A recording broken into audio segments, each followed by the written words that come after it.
வந்தே மாதரம் பாடல் இயற்றப்பட்டு 150 வருடங்கள் ஆவதையொட்டி நம்முடைய பாரத பிரதமர் திரு நரேந்திர மோடி அவர்கள் நாடு முழுவதும் இந்த வந்தே மாதரம் பாடலுக்கான கொண்டாட்டங்களை மக்கள் கொண்டாட வேண்டும், அதை செயல்படுத்த வேண்டும். குறிப்பாக நம்முடைய இளம் தலைமுறைக்கு நம்முடைய சுதந்திர போராட்ட வரலாற்றை பற்றி சொல்வதற்கு இந்த பாடலினுடைய 150வது ஆண்டு விழாவை நாம் பயன்படுத்தலாம் என சொல்லி அவரே முன்னின்று இந்த கொண்டாட்ட இயக்கத்தை தொடங்கி வைத்து எங்கெங்கெல்லாம் சுதந்திர போராட்ட தியாகிகளுடைய முக்கியமான நினைவிடங்கள் இருக்கிறதோ, சுதந்திர போராட்டம் தொடர்புடைய இடங்கள் இருக்கிறதோ, அங்கெல்லாம் நாம் அனைவரும் சேர்ந்து மாணவ மாணவிகளோடு இந்த பாடலை, முழுமையான பாடலை இசைக்க வேண்டும் என வேண்டுகோள் வைத்திருந்தார். வந்தே மாதரம் என்கின்ற சொல் குறிப்பாக தமிழகத்தை எடுத்துக்கொண்டால் சுதந்திர போராட்டத்தில் அதிகமான பங்களிப்பை வழங்கியது நம்முடைய தமிழகம். ஆனால் இந்த வந்தே மாதரம் பாடலுடைய 150வது ஆண்டு விழாவை மாநில அரசு கொண்டாட மறந்துவிட்டது. இங்கு இருக்கக்கூடிய ஆயிரக்கணக்கான சுதந்திர போராட்ட தியாகிகளுடைய நினைவிடத்திற்கு முன்பாக,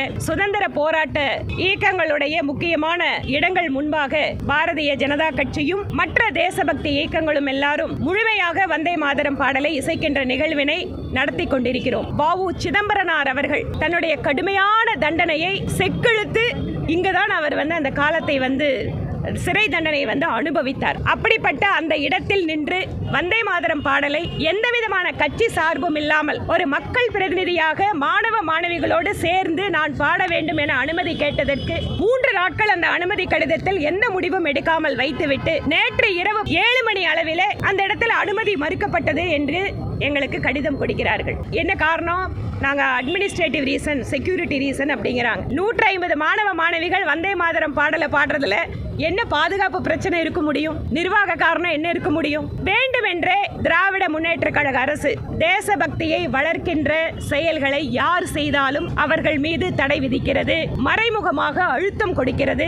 திரு ஸ்டாலின் அவர்களே, நீங்கள் என்ன முட்டுக்கட்டை போட்டாலும் தமிழகம் எப்போதும் தேசியத்தின் பக்கம்தான் நிற்க போகிறது. இங்கு இருக்கக்கூடியவர்கள் அத்தனை பேரும் தேசபக்தர்களாகத்தான் இருந்து கொண்டிருக்கிறார்கள். இதை உங்களுடைய உத்தரவின் காரணமாக மாற்ற முடியாது என்று தெரிவித்துக் கொள்கிறோம். இப்போது ஒரு இடத்துல வந்தே மாதரம் பாடலை பாடுறதுக்கு எங்களுக்கு அனுமதி மறுத்தீங்க.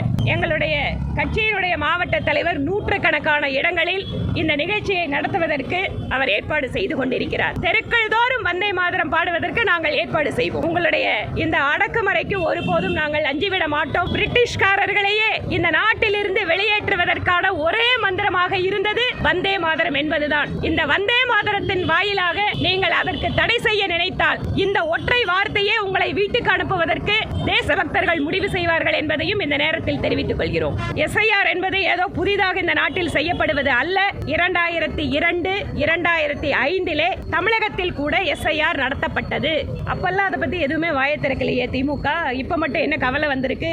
இப்போது மக்கள் கடுமையான அதிருப்தியில் இருக்கிறார்கள். ஏதாவது ஒரு வாய்ப்பு கிடைத்தால் மத்திய அரசை திட்டுவதன் வாயிலாக தங்களுடைய அரசியல் வாழ்க்கையை, சரிந்து கொண்டிருக்கின்ற அரசியல் வாழ்க்கையை நிமிர்த்து விடலாம் என திரு ஸ்டாலின் அவர்கள் கனவு காண்கிறார். இன்னொன்னு கூட சொல்றாங்க, பீகார்ல லட்சக்கணக்கான நபரை வேணும்னா எடுத்துட்டாங்கன்னு சொல்றாங்க. நான் கேட்கிறேன், நானே பீகாருக்கு தேர்தல் பிரச்சாரத்துக்கு கடந்த வாரம் அங்கதான் இருந்தேன். முதல் கட்ட தேர்தல் நடந்து முடிந்து விட்டது. ஒரு பூத்துல கூட தேர்தல் ஆணையம் எங்களை சட்டவிரோதமாக எங்கள் வாக்குரிமையை பறித்து விட்டது என்று ஒரு புகார் வரவில்லை.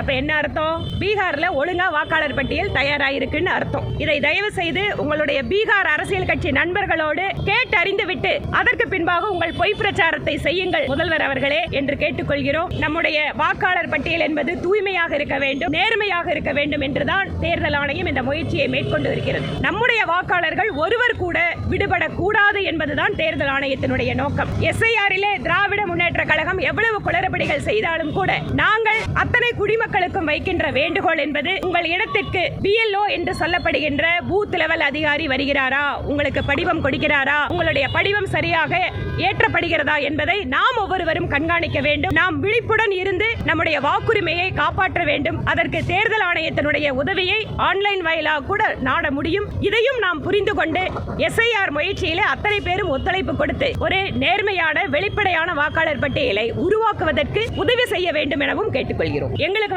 அதிமுகவோட கட்சி விவகாரங்களை தலையிடுறதுக்கு எந்த விதமான எண்ணமும் கிடையாது. எங்களுக்கு கொடுக்கப்படக்கூடிய டைரக்ஷனும் டெல்லியில இருந்து அதுதான். அது அவங்களோட கட்சி, அவங்க நம்மளோட கூட்டணியில் இருக்காங்க. கூட்டணி அப்படிங்கறது இன்னைக்கு நாம பலமா எடுத்துட்டு போகணுங்கிறதா எங்களுக்கு கொடுக்கப்பட்ட தகவல். எங்களுக்கு அதிமுகவோட கட்சி விவகாரங்களை தலையிடுறதுக்கு எந்த விதமான எண்ணமும் கிடையாது. எங்களுக்கு கொடுக்கப்படக்கூடிய டைரக்ஷனும் டெல்லியில இருந்து அதுதான். அது அவங்களோட கட்சி, அவங்க நம்மளோட கூட்டணியில் இருக்காங்க. கூட்டணி அப்படிங்கறது இன்னைக்கு நாம பலமா எடுத்துட்டு போகணுங்கிறதா எங்களுக்கு கொடுக்கப்பட்ட தகவல். அரசியலும் சினிமாவும் நெடுங்காலம் ஒன்றாக பயணித்திருக்கக்கூடிய சூழல்ல ஒரு சினிமா நடிகர் அரசியல் கட்சி ஆரம்பித்திருக்க போது எப்படியாவது அதுல தன்னோட அரசியல் பிரச்சாரத்துக்கு பயன்படுத்தணும் தான் எல்லாருமே நினைப்பாங்க. அதனால இது ஒன்றும் புதுசா ஆச்சரியமான விஷயமா பார்க்கல. ஆனா எனக்கு என்னன்னா, திரு விஜய் அவர்கள் திமுகவை வீழ்த்த போகிறேன்னு பேசுறவரே, திமுகவை எப்படி அவர் தனியாக வீழ்த்த முடியும், அதற்கு என்ன அவருக்கு ஒரு பலம் இருக்கிறது, இல்ல எதிர் திட்டம் இருக்கிறது அப்படிங்கிறது தெரியல. ஆனா அதுல ஒரு ஒன்னா சேருங்கிறாரு, எல்லா பாஷையும் வேற சொல்றாருன்னு சொல்றீங்க.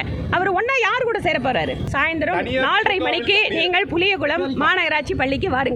ஊடக நண்பர்களுக்கு வணக்கம். வந்தே மாதரம் பாடல் இயற்றப்பட்டு 150 வருடங்கள் ஆவதை ஒட்டி நம்முடைய பாரத பிரதமர் திரு நரேந்திர மோடி அவர்கள் நாடு முழுவதும் இந்த வந்தே மாதரம் பாடலுக்கான கொண்டாட்டங்களை மக்கள் கொண்டாட வேண்டும், அதை செயல்படுத்த வேண்டும். குறிப்பாக நம்முடைய இளம் தலைமுறைக்கு நம்முடைய சுதந்திர போராட்ட வரலாற்றை பற்றி சொல்வதற்கு இந்த பாடலினுடைய 150வது ஆண்டு விழாவை நாம் பயன்படுத்தலாம் என சொல்லி அவரே முன்னின்று இந்த கொண்டாட்ட இயக்கத்தை தொடங்கி வைத்து எங்கெங்கெல்லாம் சுதந்திர போராட்ட தியாகிகளுடைய முக்கியமான நினைவிடங்கள் இருக்கிறதோ, சுதந்திர போராட்டம் தொடர்புடைய இடங்கள் இருக்கிறதோ, அங்கெல்லாம் நாம் அனைவரும் சேர்ந்து மாணவ மாணவிகளோடு இந்த பாடலை, முழுமையான பாடலை இசைக்க வேண்டும் என வேண்டுகோள் வைத்திருந்தார். இது ஏதோ கட்சி நிகழ்ச்சி அல்ல. வந்தே மாதரம் பாடல் என்பது பாரதிய ஜனதா கட்சிக்கு சொந்தமான பாடல் அல்ல. நியாயமாக பார்த்தால் விடுதலை போராட்ட இயக்கத்தில் பங்கு பெற்ற முக்கியமான அரசியல் கட்சிகள் எல்லாம் இதை முன்னெடுத்திருக்க வேண்டும். ஆனால் துரதிர்ஷ்டவசமாக வந்தே மாதரம் என்கின்ற சொல் குறிப்பாக தமிழகத்தை எடுத்துக்கொண்டால் சுதந்திர போராட்டத்தில் அதிகமான பங்களிப்பை வழங்கியது நம்முடைய தமிழகம். ஆனால் இந்த வந்தே மாதரம் பாடலுடைய 150வது ஆண்டு விழாவை மாநில அரசு கொண்டாட மறந்துவிட்டது. தமிழகம் எப்போதும் தேசபக்தியிலே முன்னிற்கின்ற மாநிலம். இங்கு இருக்கக்கூடிய ஆயிரக்கணக்கான சுதந்திர போராட்ட தியாகிகளுடைய நினைவிடத்திற்கு முன்பாக, சுதந்திர போராட்ட இயக்கங்களுடைய முக்கியமான இடங்கள் முன்பாக பாரதிய ஜனதா கட்சியும் மற்ற தேசபக்தி இயக்கங்களும் எல்லாரும் முழுமையாக வந்தே மாதரம் பாடலை இசைக்கின்ற நிகழ்வினை நடத்தி கொண்டிருக்கிறோம். இங்கு கோவையிலே கூட மத்திய சிறைச்சாலையிலே நம்முடைய வ.உ. சிதம்பரனார் அவர்கள் தன்னுடைய கடுமையான தண்டனையை செக்கெழுத்து இங்குதான் அவர் அந்த காலத்தை சிறை தண்டனை அனுபவித்தார். அப்படிப்பட்ட அந்த இடத்தில் நின்று வந்தே மாதரம் பாடலை எந்த விதமான கட்சி சார்பும் இல்லாமல் ஒரு மக்கள் பிரதிநிதியாக மாணவ மாணவிகளோடு சேர்ந்து நான் பாட வேண்டும் என அனுமதி கேட்டதற்கு 3 நாட்கள் அந்த அனுமதி கடிதத்தில் எந்த முடிவும் எடுக்காமல் வைத்துவிட்டு நேற்று இரவு 7 மணி அளவிலே அந்த இடத்துல அனுமதி மறுக்கப்பட்டது என்று எங்களுக்கு கடிதம் கொடுக்கிறார்கள். என்ன காரணம்? நாங்க அட்மினிஸ்ட்ரேட்டிவ் ரீசன், செக்யூரிட்டி ரீசன் அப்படிங்கிறாங்க. 150 மாணவ மாணவிகள் வந்தே மாதரம் பாடலை பாடுறதுல என்ன பாதுகாப்பு பிரச்சனை இருக்க முடியும்? நிர்வாக காரணம் என்ன இருக்க முடியும்? வேண்டுமென்றே திராவிட முன்னேற்ற கழக அரசு தேசபக்தியை வளர்க்கின்ற செயல்களை யார் செய்தாலும் அவர்கள் மீது தடை விதிக்கிறது, மறைமுகமாக அழுத்தம் கொடுக்கிறது.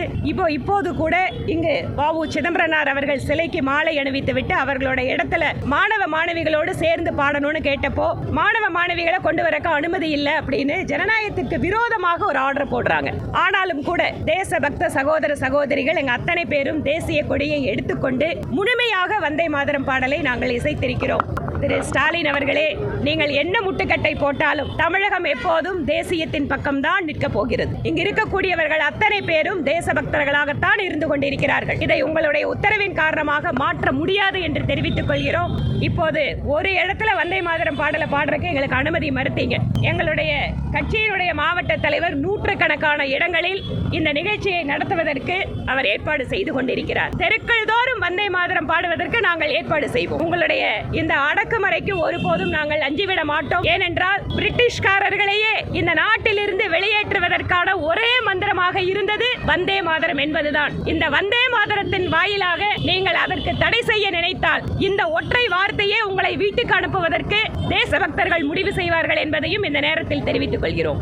SIR தொடர்பாக இதற்கு முன்பாகவே திராவிட முன்னேற்ற கழகமும் அவங்களோட கூட்டணி கட்சிகளும் ஒரு பெரிய டிராமாவை பண்ணிட்டு இருக்காங்க. திராவிட முன்னேற்ற கழக அரசுக்கு அவர்களுடைய திறமையின்மையை மறைப்பதற்கு, அவர்களுடைய ஊழலை மறைப்பதற்கு ஏதாவது ஒன்று சென்ட்ரல் கவர்மெண்ட்டுக்கு மேல அவங்க திசை திருப்பணும். SIR என்பது ஏதோ புதிதாக இந்த நாட்டில் செய்யப்படுவது அல்ல. 2002, 2005 தமிழகத்தில் கூட SIR நடத்தப்பட்டது. அப்பெல்லாம் அதை பத்தி எதுவுமே வாய திறக்கலையே திமுக. இப்ப மட்டும் என்ன கவலை வந்திருக்கு?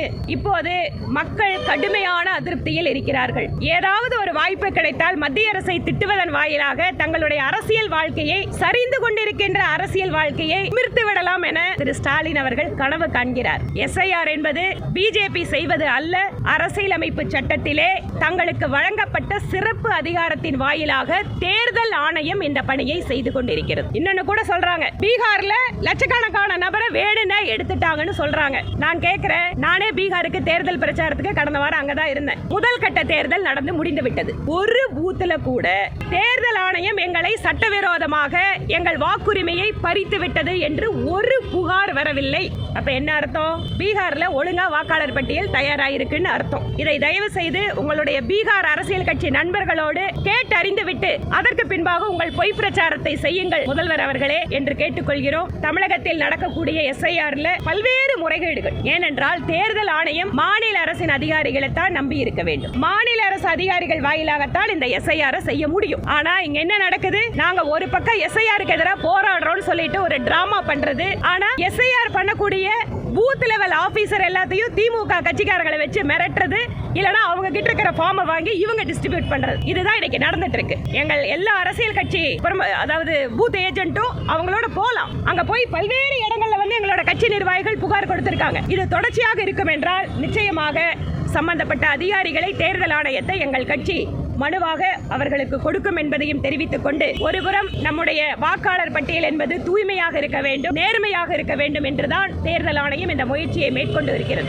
நம்முடைய வாக்காளர்கள் ஒருவர் கூட விடுபடக்கூடாது என்பதுதான் தேர்தல் ஆணையத்தினுடைய நோக்கம். SIRலே திராவிட முன்னேற்ற கழகம் எவ்வளவு குளறுபடிகள் செய்தாலும் கூட நாங்கள் அத்தனை குடிமக்களுக்கும் வைக்கின்ற வேண்டுகோள் என்பது, உங்கள் இடத்திற்கு BLO என்று சொல்லப்படுகின்ற பூத் லெவல் அதிகாரி வருகிறாரா, உங்களுக்கு படிவம் கொடுக்கிறாரா, உங்களுடைய படிவம் சரியாக ஏற்றப்படுகிறதா என்பதை நாம் ஒவ்வொருவரும் கண்காணிக்க வேண்டும். நாம் விழிப்புடன் இருந்து நம்முடைய வாக்குரிமையை காப்பாற்ற வேண்டும். அதற்கு தேர்தல் ஆணையத்தினுடைய உதவியை ஆன்லைன் வாயிலாக கூட நாட முடியும். இதையும் நாம் புரிந்து கொண்டு SIR முயற்சியிலே அத்தனை பேரும் ஒத்துழைப்பு கொடுத்து ஒரு நேர்மையான வெளிப்படையான வாக்காளர் பட்டியலை உருவாக்குவதற்கு உதவி செய்ய வேண்டும் எனவும் கேட்டுக்கொள்கிறோம். அதான் மெதுவா தட்டுறதை வந்து அவங்க புது கட்சி இல்ல, எல்லா கட்சியும் தட்டி பார்க்கலாமான்னு நினைக்கிறாங்க. அது தட்டணும்னு சொன்னா திரும்பி எந்த அளவுக்கு வேகமா அவங்களை அடிக்கும் அப்படிங்கறது அவங்களுக்கு இன்னும் தெரியாது. இல்ல கரெக்ட், அவர் சொல்லி இருக்காருன்னு சொன்னா அவர் அதுல வந்து யார் அவரை அழைத்தார்கள், கட்சியில் அதிகாரப்பூர்வமாக யாராவது தொடர்பு கொண்டாங்களா அப்படிங்கிற விஷயத்தை அவர் தான் வெளிப்படையா சொல்லணும். எங்களை பொறுத்த வரைக்கும் எங்களுக்கு வந்து அதிமுகவோட கட்சி விவகாரங்களை தலையிடுறதுக்கு எந்த விதமான எண்ணமும் கிடையாது. எங்களுக்கு கொடுக்கப்படக்கூடிய டைரக்ஷனும் டெல்லியில இருந்து அதுதான். அது அவங்களோட கட்சி, அவங்க நம்மளோட கூட்டணியில் இருக்காங்க. கூட்டணி அப்படிங்கறது இன்னைக்கு நம்ம பலமா எடுத்துட்டு போகணுங்கிறதா எங்களுக்கு கொடுக்கப்படுற தகவல். சினிமா பாடலை வந்து அரசியல் பிரச்சாரத்துக்கு பயன்படுத்துறது தமிழ்நாட்டுக்கு ஒண்ணு புதுசு இல்லைங்க. இங்க வந்து இருக்கக்கூடிய அரசியலும் சினிமாவும் வந்து நெடுங்காலம் வந்து ஒன்றாக பயணித்திருக்கக்கூடிய சூழல்ல ஒரு சினிமா நடிகர் அரசியல் கட்சி ஆரம்பித்திருக்க போது எப்படியாவது அதுல வந்து தன்னோட அரசியல் பிரச்சாரத்துக்கு பயன்படுத்தணும் தான் எல்லாருமே நினைப்பாங்க. அதனால இது ஒண்ணு புதுசா ஆச்சரியமான விஷயமா பார்க்கல. ஆனா எனக்கு என்னன்னா, திரு விஜய் அவர்கள் திமுகவை வீழ்த்த போகிறேன்னு பேசுறவரே, திமுகவை எப்படி அவர் தனியாக வீழ்த்த முடியும், எதுக்கு அதற்கு என்ன அவருக்கு ஒரு பலம் இருக்கிறது, இல்ல வந்து எதிர் திட்டம் இருக்கிறது அப்படிங்கிறது தெரியல. ஏனென்றால் திமுக மாற்றப்பட வேண்டும் என்பதில் யாருக்கும் எந்த மாற்று கருத்தும் கிடையாது. ஆனா அதுல ஒரு ஒன்னா சேருங்கிறாரு, எல்லா பாஷையும் வேற சொல்றாருன்னு சொல்றீங்க. அவர் ஒன்னா யார் கூட சேர போறாரு? சாயந்தரம் 4:30 மணிக்கு அங்கன்வாடி பூஜை வந்து இன்னைக்கு வந்து அதிமுக சட்டமன்ற உறுப்பினரோட சேர்ந்து அங்கன்வாடி பூஜை பூமி பூஜை போடுறோம். சாயந்தரம் 4:30 மணிக்கு நீங்கள் புளியகுளம் மாநகராட்சி பள்ளிக்கு வாருங்கள்.